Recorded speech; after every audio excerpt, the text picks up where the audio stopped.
ऐसा है ना मैडम, अब किसी के घर में कल सुबह में भैंस या गाय दूध नहीं देंगी, मेरे को बोल दो आप, मैं जिम्मेदार हूँ। सुबह कल मुर्गी पुकारेगी नहीं, सुबह 4 बजे, अरे शायद ओवैसी यहाँ से गया होगा। अरे छोड़ दीजिए ना, बांग्लादेशी, अफगानी और सर्जिकल स्ट्राइक, जिन्ना, तो ये सब रिजेक्ट हो गया। जिसको जिन्ना बोले, पब्लिक बोली जिन्ना नहीं, वो हमारा जीना मरना हमारा एतमाद हम पर किया, हम वोट दिया।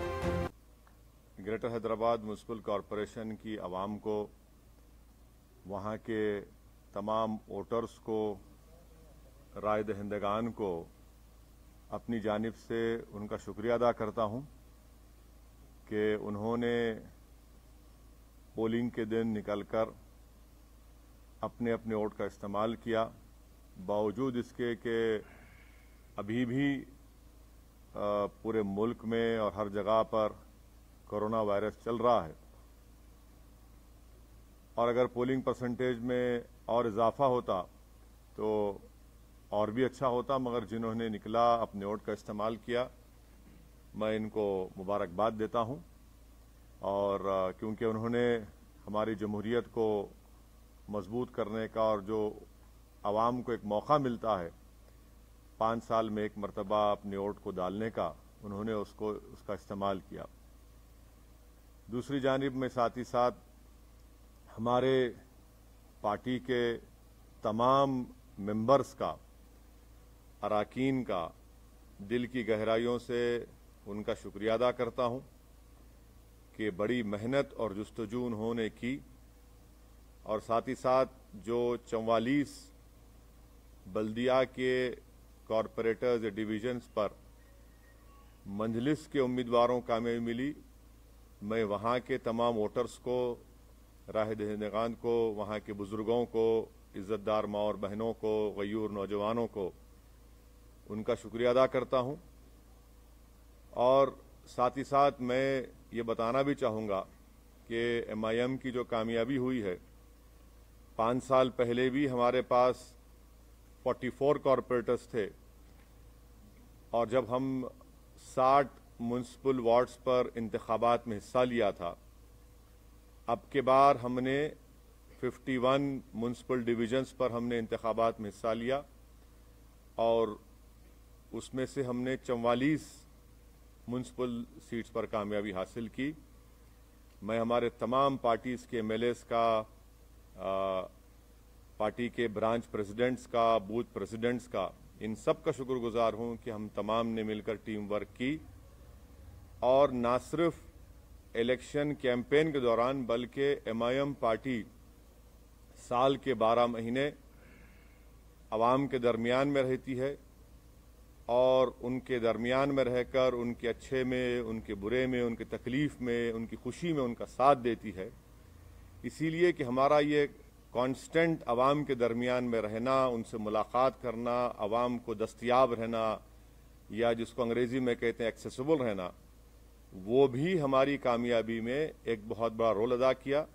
साथ ही साथ जब 3 महीने लॉकडाउन था, उस दरमियान में MIM पार्टी की तरफ से लॉकडाउन में गरीब आवाम की खिदमत करना, उनमें तमाम रेशन किट्स को उनमें जाकर उनको पहुंचाना घर तक, पेशेंट्स जो बीमार पड़ रहे थे उनके लिए अस्पताल में इंतज़ाम करना, और फिर जो हैदराबाद में 100 साल के बाद इतनी ज़्यादा बारिश आई, उस 2-3 दिन के अंदर जो MIM के तमाम जिम्मेदारान ने मेहनत की, और बाद में हमने उनको जो रिलीफ पहुंचाया, यकीनन वो भी इसमें बहुत बड़ा रोल अदा किया।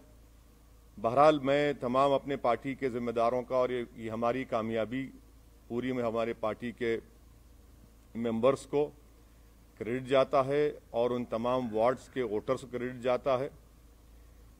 MIM पार्टी ने 51 म्युनिसिपल सीट्स पर कंटेस्ट किया, और आप जानते हैं कि हैदराबाद पार्लियामेंट कॉन्स्टिट्यूंसी में हमने 44 डिविजन्स में से 34 पर कंटेस्ट किया, और 33 म्युनिसिपल वार्ड्स पर हमको कामयाबी मिली। मैं फिर से कह रहा हूं कि हैदराबाद पार्लियामेंट्री सेगमेंट में 44 म्युनिसिपल डिविजन्स हैं, जिसमें से एमआईएम ने 34 पर कंटेस्ट किया और 33 पर हमने कामयाबी हासिल की। ये 5 साल पहले भी ऐसा ही था। दूसरा, सिकंदराबाद में हमने 12 सिकंदराबाद पार्लियामेंट कॉन्स्टिट्यूंसी में 12 म्युनिसिपल वार्ड्स में कंटेस्ट किया और 9 म्युनिसिपल डिविजन्स पर अल्हम्दुलिल्लाह हमको कामयाबी मिली।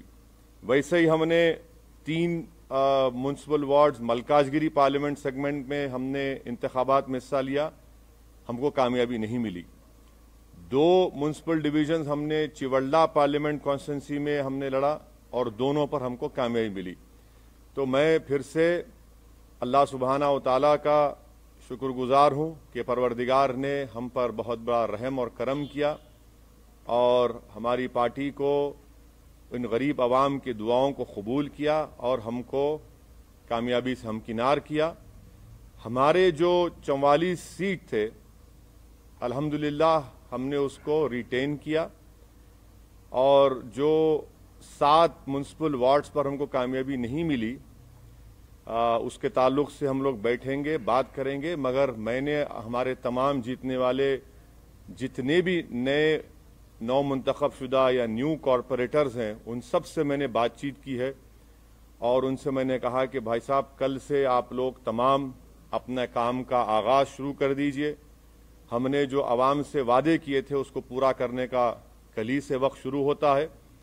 और साथ ही साथ मैं बताना ज़रूरी समझता हूँ आप तमाम को कि पुराना पुल डिवीज़न से राजमोहन 4थी मरतबा एमआईएम पार्टी के म्युनिसिपल कॉरपोरेटर के तौर पर जीते हैं। कारवान से हमने स्वामी यादव को टिकट दिया था, राजेंद्र यादव साहब की जगह पर, उनको कामयाबी मिली। तो ये हमारी परफॉर्मेंस था जिसको मैं समझता हूं कि मैं इससे मुतमईन हूं। और हमारा जो, अगर आप बोलेंगे कि स्ट्राइक रेट है 51 म्युनिसिपल वार्ड्स में, ये हमारा मैं समझता हूं कि सबसे बेहतरीन स्ट्राइक रेट रहा है। अब आपका जो बुनियादी सवाल होगा कि बीजेपी भी जीती, यकीनन बीजेपी जीती है और ये अवाम का फैसला है और हमारी कोशिश ये होगी कि हम जमहूरी तरीके से बीजेपी से मुकाबला करेंगे और हमको पूरा यकीन है कि इनकी बढ़ते हुए कामयाबी के कदम को इंशाअल्लाह ताला हैदराबाद की आवाम, बल्कि पूरे तेलंगाना की आवाम इसको रोकेगी। और मुझे ये भी कहना पड़ेगा कि तेलंगाना में जब असेंबली के इंतखाबात होंगे, आप देखेंगे कि इंशाअल्लाह ताला ये बीजेपी की जो कामयाबी है, वक्तिया कामयाबी है, ये उस वक्त तक इतनी कामयाबियां इनको नहीं मिलेंगी। और मुझे अवाम का फैसला है, हमारी क्या बोलना चाहिए, हमारी ख्वाहिश के बरक्स फैसला आया बीजेपी की हद तक। मगर एमआईएम पार्टी को तो मैं समझता हूं कि हमने तमाम बड़ी मेहनत की और उसका नतीजा हमको अल्लाह सुब्हाना व तआला ने और हैदराबाद की आवाम ने हमको दिया है। शुक्रिया। सर, आप जब लोकसभा चुनाव में 4 सीटें बीजेपी जीत के आई थी, उस समय भी आपने कहा था कि ये वक्तिया कामयाबी है।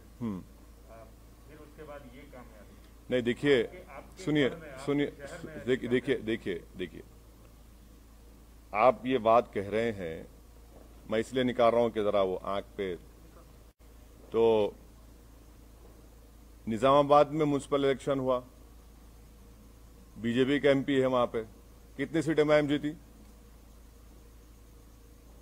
बीजेपी का एमपी है निजामाबाद में, एमआईएम ने कितनी सीट जीती? 16 सीट जीती हम।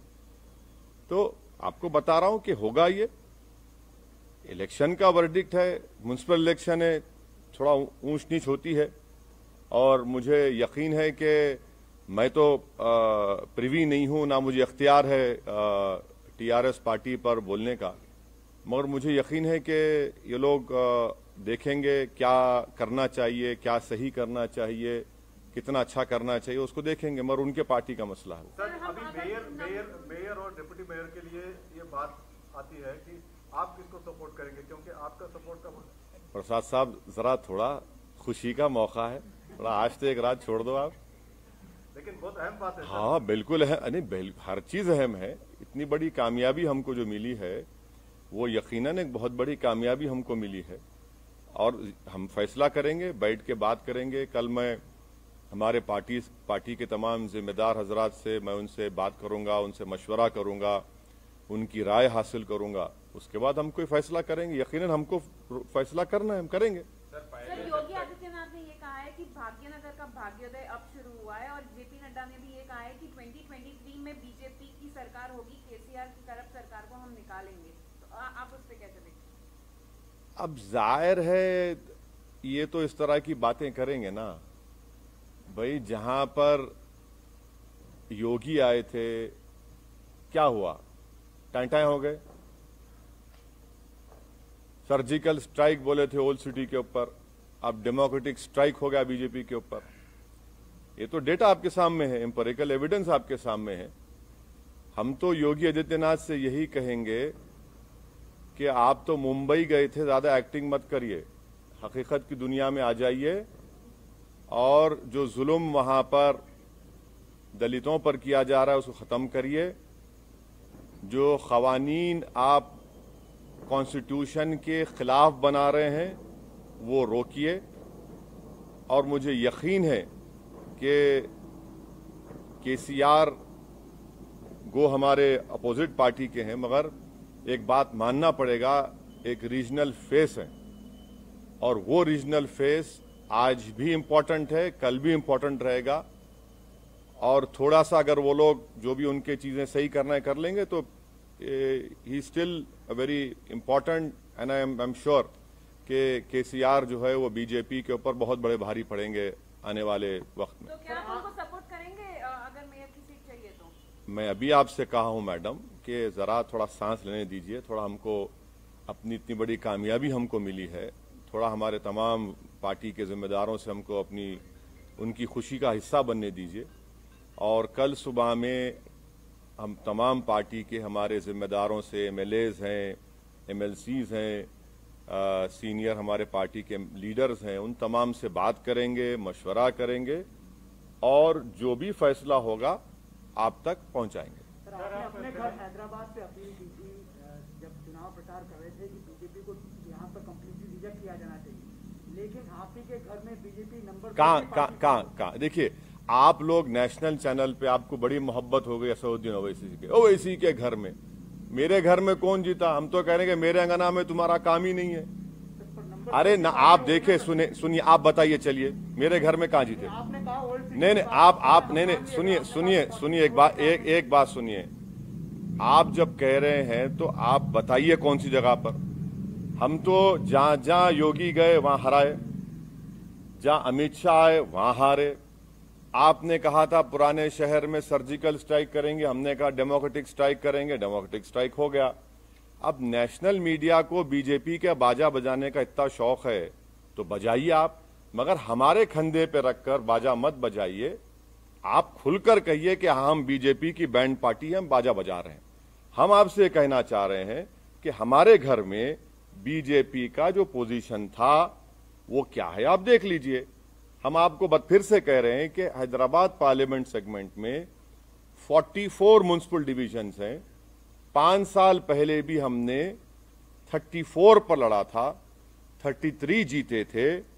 इस बार भी हम 34 लड़े हैं, 33 जीते हैं। अब आप बताइए, आप लोग तमाम माशाल्लाह से आइंस्टाइन के करीबी दोस्त हैं, मैथमेटिक्स में आप लोग बहुत अच्छे हैं, हम तो वीक हैं, इसीलिए हम पॉलिटिक्स में। आप बता दीजिए कि ये नंबर सही है गलत है। सर आप हमेशा हैदराबाद और तेलंगाना की जो फैब्रिक है, गंगा जमुनी तहजीब है, उसकी वकालत के मद्देनजर आप बीजेपी और फिरका परस्त ताकतों को रोकने की बात करते रहे हैं। उसी के मद्देनजर आप केसीआर को भी सहयोग करते रहे हैं कई चुनाव में, मतलब लोकसभा और विधानसभा में। तो इसमें तो नहीं था ना कोई अलायंस हमारा। नहीं, इसमें नहीं था।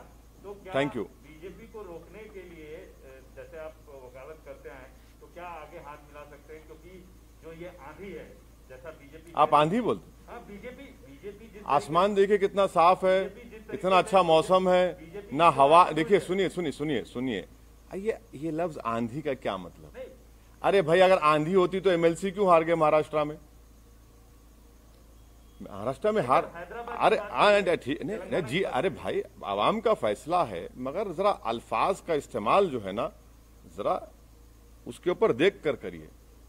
आंधी आंधी कहाँ आंधी है भाई? अरे भाई तूफान आपके सामने बैठा हुआ है, आप कहाँ आंधी की बात कर रहे हैं? सर अब चार मीनार की तो बात हो गई, क्या आप कोलकाता के हावड़ा ब्रिज पर कूच करेंगे सर?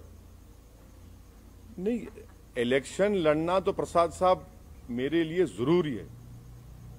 मैं जब तक जिंदा रहूंगा मैं इलेक्शन लड़ता रहूंगा, और मुझे जीतने से या हारने से कोई मतलब नहीं है, मुझे लड़ने से मतलब है और मैं लड़ूंगा।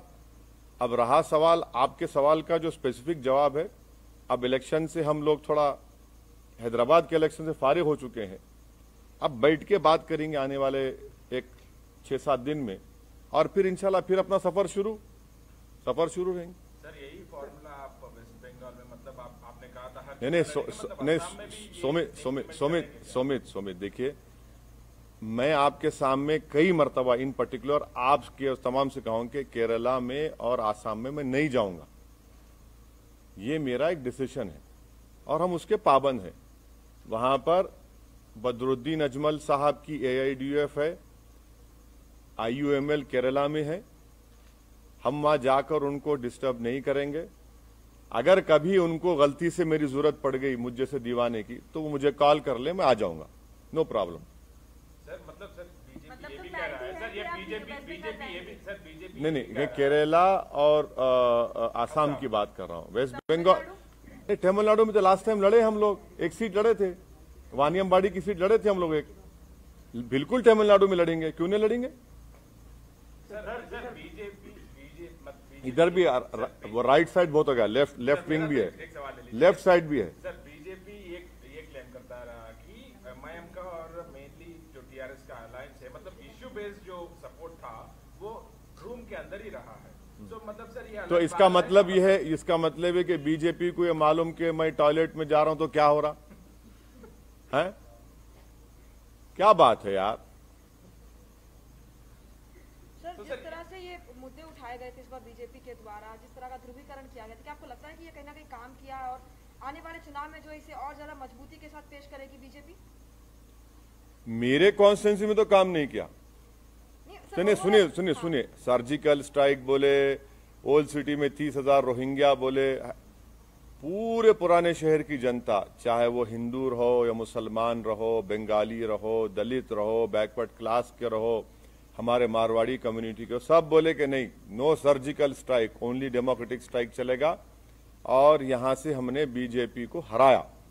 अब दूसरी जगह का ये एक म्युनिसिपल इलेक्शन है, मुझे यकीन है कि मुझे कोई बता रहे थे कि मिस्टर केटी रामाराव जो वर्किंग प्रेसिडेंट हैं, उन्होंने अपने PC में कुछ बातें कही हैं, और मुझे यकीन है कि एक के चंद्रशेखर राव बहुत ही मंजेवे सियासतदान है, वो डायरेक्ट हर चीज का चार्ज लेंगे और वो देखेंगे कि क्या करना है क्या नहीं करना है, और उनके पार्टी का मामला है। अब जहां तक बीजेपी का मामला है, वो तो यही बात करते आएगी ना कि रोहिंग्या, बांग्लादेशी, अफगानी और सर्जिकल स्ट्राइक, जिन्ना, तो ये सब रिजेक्ट हो गया। जिसको जिन्ना बोले, पब्लिक बोली जिन्ना नहीं, वो हमारा जीना मरना हमारा एतमाद हम पर किया, हम कोर्ट दिया। तो ये तो चलता है, बीजेपी की अपनी लैंग्वेज कहां बदलेगी बीजेपी? सर मेरा सवाल ये है कि क्या आपको लगता है कि ओल्ड हैदराबाद और AIMIM को टारगेट करके कहीं ना कहीं बाकी का जो GHMC का इलाका था वहां पर जो अब देखिए, अब ऐसा है ना मैडम, अब किसी के घर में कल सुबह में भैंस या गाय दूध नहीं देंगी, मेरे को बोल दो आप, मैं जिम्मेदार हूं। सुबह कल मुर्गी पुकारेगी नहीं, सुबह 4 बजे, अरे शायद ओवैसी यहां से गया होगा।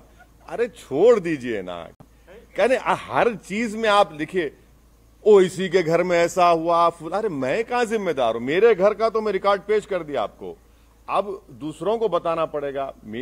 कब तक आप लोग हमको इस्तेमाल करेंगे? भाई दिल्ली के स्टूडियो में बैठ के ओवैसी, अरे भाई छोड़िए हमको, हमारा रिकॉर्ड सामने है। हम लड़े 51, अगर हम लड़ लेते 80 तो क्या होता फिर? हाँ, ये भी तो सोचो आप। सर बीजेपी का चैनल्स 4 से नहीं, सर क्या आपको बीजेपी का लगता है 4 कि से बीजेपी ने 45 आपका हो जाना इस्तेमाल क्या किया? आपके लिए चिंता की बात हाँ सर इसमें बीजेपी का 4 से 45 बोले हो एक जाना। मिनट सर बीजेपी जहां एमआईएम का कैंडिडेट नहीं था वहां ओवैसी और एमआईएम को टारगेट कर रही थी और ये अचीवमेंट उसको मिला। तो क्या आपको नहीं लगता है कि इस तरह से करके पोलराइज किया और ये चीजें आई? अरे आप मेरे को एक बात समझ में नहीं आ रही, आप कब तक मेरा नाम लेते रहेंगे? माने बीजेपी आपको नहीं, आप माशाल्लाह से आप अनबायस थे, मेरे को मालूम नहीं, मगर कब तक मेरा नाम लेंगे आप? भाई मेरा नाम कब तक लेंगे भाई? वहां पर जब 51 सीट्स में अगर मैं 44 जीत रहा हूं, आप मेरा नाम क्यों लेंगे भाई? मुझसे पूछिए ना कि आप 7 सीट पर क्यों हारे, वहां पर कितनी जगह और बीजेपी जीती बता दीजिए, हम बोलने तैयार है आपको। मगर हर जगह पर असदुद्दीन ओवैसी एमआईएम करना गलत है। वो नहीं, मैं जो भी कर रहे हैं वो गलत है, और अगर कर भी रहे हैं तो वो उनका नेगेटिव वोट है, वो कभी भी चेंज हो जाएगा, देखना आप। सर जिस पार्टी की आप अरे उनको बोले दो हमारे। अगर आप टीआरएस से हाथ मिलाते हैं जीएचएमसी इलेक्शन में, आप टीआरएस के पास जाएंगे या टीआरएस आपके पास बुलाएंगे? हाथ मिलाते जीएचएमसी इलेक्शन में अभी जो हुआ है चुनाव में, सर अभी तो फंस गया ना मामला। अभी फंस गया ना सर? फंस गया? हाँ सर, एक्स ऑफिशियो वोट पे अगर डालेंगे तो हाँ? फंस ही गया ना सर। अगर उनके पास तो 30 एक्स ऑफिशियो वोट्स है, अगर वो भी मिलेंगे तो कार फंस की ही गया ना चाबी मामला। कार की चाबी और स्टीयरिंग आपके हाथ में है। नहीं, मैं आपसे रिक्वेस्ट कर रहा हूं, मैं मेरी गाड़ी में बैठो आप। आजकल तो लोग हमारी गाड़ी में रोक के हाथ मिला रहे हैं, उसको भी आप लोग चला रहे, वायरल बना रहे। अरे क्या बात है, कोई बात है? अरे कोई नहीं है, नहीं, हमारी गाड़ी अलग है, उनकी गाड़ी अलग है। क्या हम क्या भूखे फकीर है? गाड़ी नहीं है हमारे पास, मोटरसाइकिल है, मोटरसाइकिल ही फिरा। अरे क्या बात कर रहे हैं आप? क्या सुनिए एक बात सुनिए, ये पूरे इलेक्शन कैंपेन में मैं खुद अपनी मोटरसाइकिल पर 650 किलोमीटर फिरा हूं। अब बोलो आप, और 65 पब्लिक मीटिंग एड्रेस किया मैं। अब रहा सवाल कि आपका इनडायरेक्ट नहीं, मेरी गाड़ी अच्छी है, मैं आप तमाम को दावत दूंगा, अगर बैठना है तो आइए, लिख जाता हूं आपको, हैदराबाद का दिखाता हूं आपको। जहां तक मेयर डिप्टी मेयर का सवाल है, आप टाइम दीजिए, कल मिलेंगे, थोड़ा खुशी का मौका है, थोड़ा उसको एंजॉय। नहीं, गाड़ी नहीं है मेरी गाड़ी। देखिए सुनिए, जहां तक एमआईएम पार्टी का जो डिसीजन होगा वो मैंने फिर से आपको रिटीरेट कर रहा हूं, फिर से बोल रहा हूं कि हम अपने पार्टी के एमएलए से, एमएलसी से, पार्टी के सीनियर लीडर से, हमारे पास एक प्रोसेस है, हम लोग बैठेंगे, बात करेंगे, उसके बाद बताएंगे आपको। इतनी जल्दी क्यों आपको है? हेडलाइन न्यूज आप जब बनाइए, अभी क्यों बनाएंगे? सर खुशी का मौका है सर, आपके लिए खुशी का मौका है, बहुत खुश हैं। टीआरएस हारी है, आपकी दोस्त है, हारी है, आपको फिर भी खुश है, बताइए। नहीं, देखिए आप क्या बोलना चाह रहे हैं? नहीं, क्या बोलना चाह रहे हैं आप? बोलिए। आपने क्या बोलना चाह रहे हैं? नहीं, अरे देखिए ना, बगैर आपके सपोर्ट के तो आगे नहीं बढ़ सकते सर। अरे भाई साहब, ये तो अभी तो इस रात को तो गुजरने दीजिए, कल सुबह का सूरज नया निकलेगा, कल बात करेंगे, बात करके पार्टी में क्या होगा, क्या करना है, कैसा करना है। हम कहां छोड़ के भागेंगे आपको? ना आप छोड़ेंगे ना हम छोड़ेंगे आपको, फिक्र मत करिए। ऑलरेडी कॉल नहीं आया है सर। हाँ, आपको कॉल ऑलरेडी मेरा फोन आप रख लो, सुबह तक अगर आप सो गए तो आप मेरे को सुबह लाके दे दो, आप रख लीजिए फोन, मैं देने तैयार हूं आपको मेरा phone.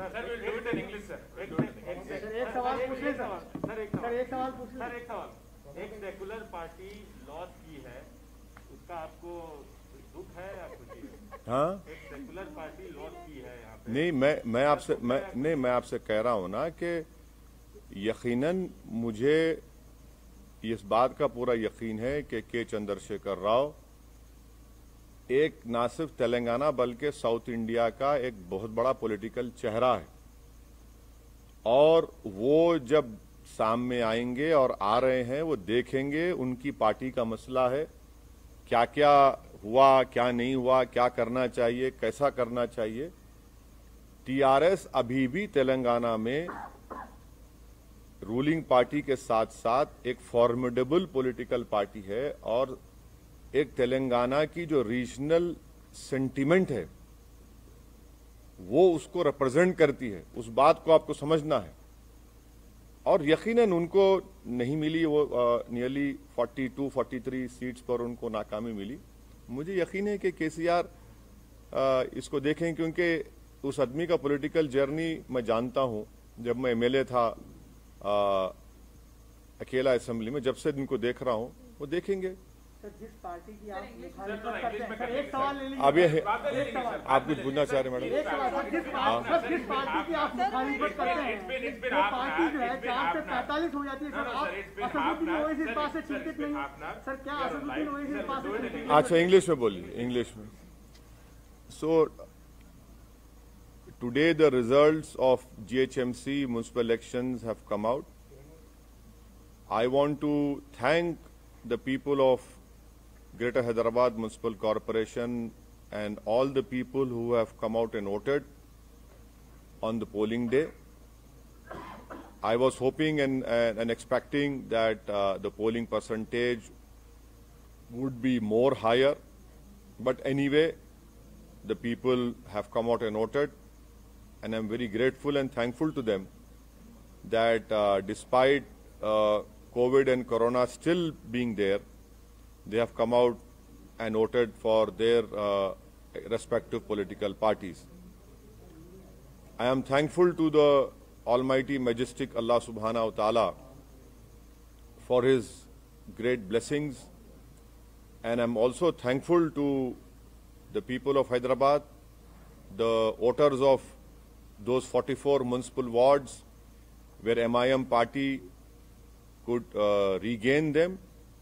I'm extremely thankful, and I have no words to thank my party members, my MLAs, my MLCs, my colleague who had, from Imtiaz Jalil, who had come down and campaigned here, and to all of them whose hard work, alhamdulillah, Allah subhanahu wa ta'ala and the people of Hyderabad have rewarded us. We were able to retain the 44 municipal wards out of the 51 we had contested, and this is the highest strike rate of a political party. And let me also please remind you that 5 years ago, MIM had contested 60 municipal wards and we could win 44. This time we contested 51, we could win 44.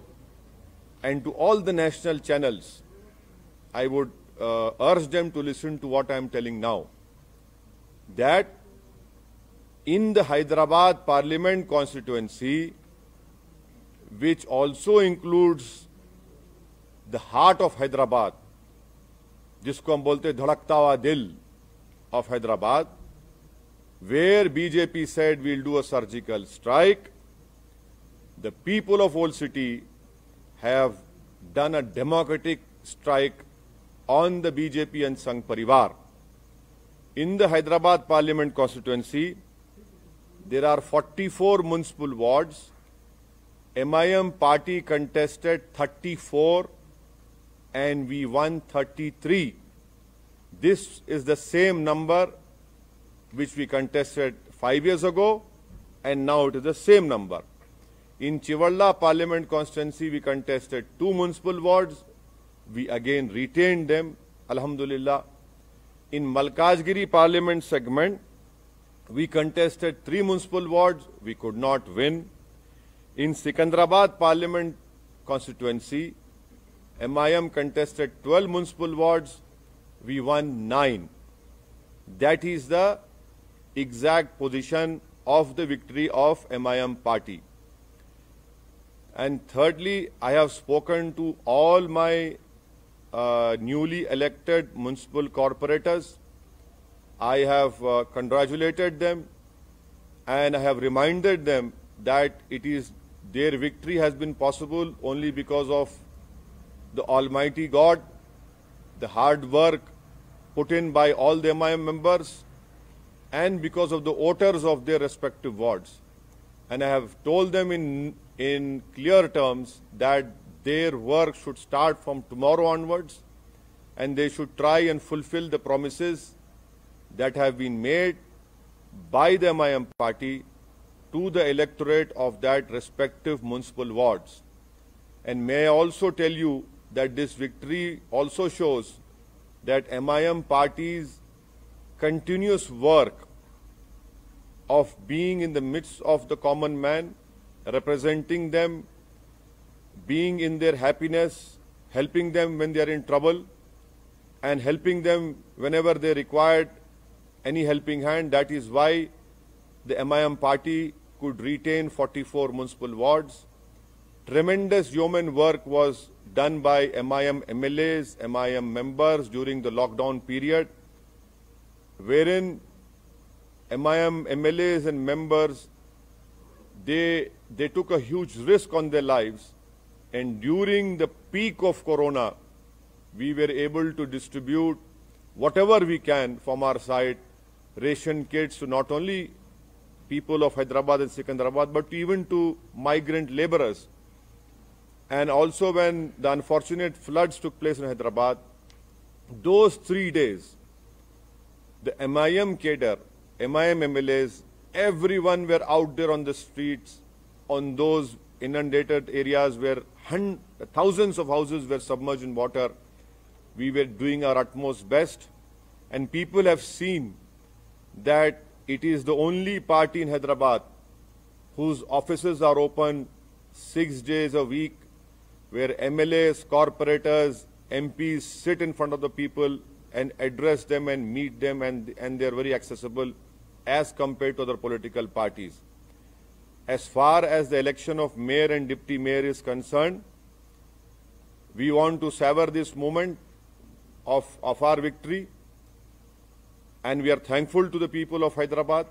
In all humility, I salute them, and I have no words to thank them. But tomorrow I will be meeting my party MLAs, my party MLCs, my senior leaders. We will be speaking to them. I'll be asking for their views and their advice, and accordingly we will take a decision, and definitely we will let you know. So this is what I have to tell you as far as today's electoral verdict of Greater Hyderabad Municipal Corporation is concerned. Sir, as you said, the people have done democratic strike on the BJP party Sangh Parivar. And sir, after massive aggressive campaigning by the big guns like big faces who have landed in Hyderabad city of इतना बड़ा gun यहाँ बैठा हुआ है, तुम्हारे को वही gun दिख रहा है? हाँ, तोप है ये? क्या बात कर रहे हैं आप गन क्या बोल रहे हैं? क्या हम क्या वो है बरमार है? क्या बात कर रहे हैं? अरे क्या, अरे छोड़ दीजिए. देखिए, see, the BJP said that we will do a surgical strike on Old City. The BJP said that there are 30,000 Rohingyas in voter list. The whole campaign was focused on the people of Old City, and the people of Old City have replied to them, have told them that you cannot demean the people of Old City in this way. And they have given a proper befitting reply to BJP, and that is why you see in Hyderabad Parliament constituency, the BJP have lost badly as far as MIM is concerned, and I'm thankful to the people of Old City. And please stop using these terms like big guns, that gun, this gun. What is that gun? This is democracy. Gun will not work. Ballot will work. And that is why, and if you are saying gun, हम कोई कम है क्या? हम भी तो अरे हमको क्या बोलेंगे आप? क्या बोलेंगे? कैनन बोलेंगे? हाँ वो बोल लो. बिग फेस छोटा फेस वाले चलता, बट ऐसा नो को बोलो आप गन है. You see, your love for BJP comes out when you ask me a question, so I cannot stop you for that. So, but if they've seen 100% increase from last year, how do you see that big jump from the BJP? Yes, it is. Yes, it is a verdict given by the electorate of Greater Hyderabad Municipal Corporation, but I am not privy to the affairs of BJP or TRS. But I can tell you as a student of politics that K. Chandrasekhar Rao is a formidable political face of South India, and he represents the ideology and hopes and aspirations of all the Telanganites, of their regional Telangana feeling. and I'm sure that he will look into all what wrong has happened, and the little I know of KCR, I'm sure that he will rectify those things, and he's still the face of Telangana and its ideology. No, sir, you as an MP of Hyderabad, how do you see this jump? That is what I'm asking, because you have seen this for decades now. So how do you see this jump all of a sudden? See, we have seen these jumping jacks. Jack in the box always happen. Doesn't matter. It has happened, but as far as I am concerned, we have contested 51 seats. So what is that saying? One bird does not make a summer. So it doesn't matter. They will. People of Hyderabad are very sharp, very shrewd, and I'm sure that this is just a one-time victory for BJP in municipal elections, though they can claim everything now because they have won some seats.